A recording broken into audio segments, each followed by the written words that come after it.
जब सती के खुद को अग्निवेदी में भस्म कर लेने का समाचार शिव जी के पास पहुंचा, तब शिव जी ने वीरभद्र को भेजा। उन्होंने वहां जाकर यज्ञ विध्वंस कर डाला और सब देवताओं को यथोचित फल दिया। सती ने मरते समय शिव से यह वर मांगा कि हर जन्म में आप ही मेरे पति हों। इसी कारण उन्होंने हिमाचल के घर जाकर पार्वती का जन्म लिया। जब से पार्वती हिमाचल के घर में जन्म लिया, तब से उनके घर में सुख और संपत्तियां छा गईं। पार्वती जी के आने से पर्वत शोभायमान हो गया। जब नारद जी ने ये सब समाचार सुने तो वे हिमाचल पहुँचे।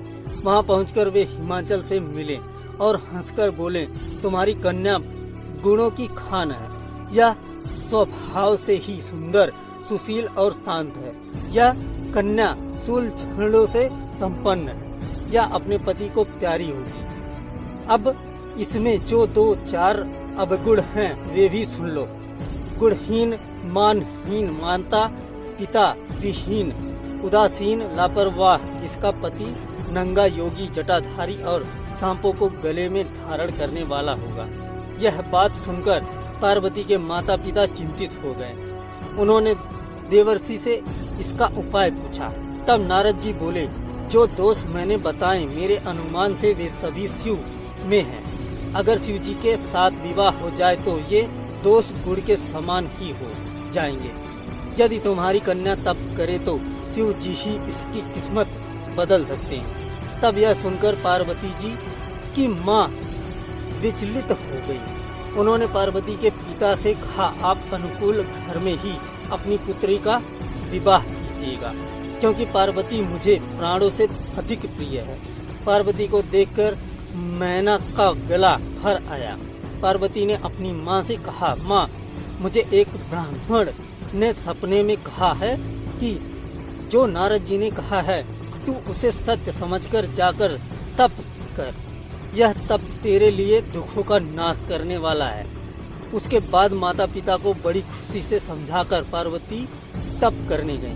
पार्वती जी ने शिव को पति रूप में पाने के लिए तपस्या आरंभ की, लेकिन शिव को सांसारिक बंधनों में कदापि रुचि नहीं थी। इसलिए पार्वती जी ने अत्यंत कठोर तपस्या की ताकि शिव प्रसन्न होकर उनसे विवाह कर लें। जब सप्तऋषि सती की परीक्षा लेने गए, सप्तऋषि ने पार्वती से जाकर पूछा, तुम किसके लिए इतना कठिन तप कर रही हो? तब पार्वती ने संकोचते हुए कहा, आप लोग मेरी मूर्खता को सुनकर हंसेंगे। मैं शिव को अपना पति बनाना चाहती हूँ। पार्वती की बात सुनकर सभी ऋषि हंसने लगे और बोले कि तुमने उस नारद का उपदेश सुनकर शिव को अपना पति माना है, जो सब कुछ चौपट कर देता है। उनकी बातों पर विश्वास करके तुम ऐसा पति चाहती हो जो स्वभाव से ही उदासीन, गुणहीन, निर्लज्ज, बुरे देश वाला, बिना घर वाला, नंगा और शरीर पर नागों को धारण करने वाला है। ऐसे वर के मिलने से कहो तुम्हें क्या सुख मिलेगा। अब हमारा कहा मानो, हमने तुम्हारे लिए बहुत अच्छा वर चुना है। हमने तुम्हारे लिए जो वर चुना है वह लक्ष्मी का स्वामी और बैकुंठपुरी का रहने वाला है। तब पार्वती उनकी बात सुनकर बोली, कहा है कि मेरा हट भी पर्वत के ही समान मजबूत है। मैं अपना यह जन्म शिव के लिए हार चुकी हूँ। मेरी तो करोड़ जन्मों तक यही जिद रहेगी। पार्वती की यह बात सुनकर सभी ऋषि बोले, आप माया हैं और शिव भगवान है। आप दोनों समस्त जगत के माता पिता हैं। यह कहकर सप्त ऋषि पार्वती को प्रणाम करके वहां से चले गए। पार्वती जी की दृढ़ निष्ठा ने जीत लिया शिव जी का मन। वर्षों तपस्या करने के बाद एक दिन पार्वती जी के पास एक ब्रह्मचारी आया।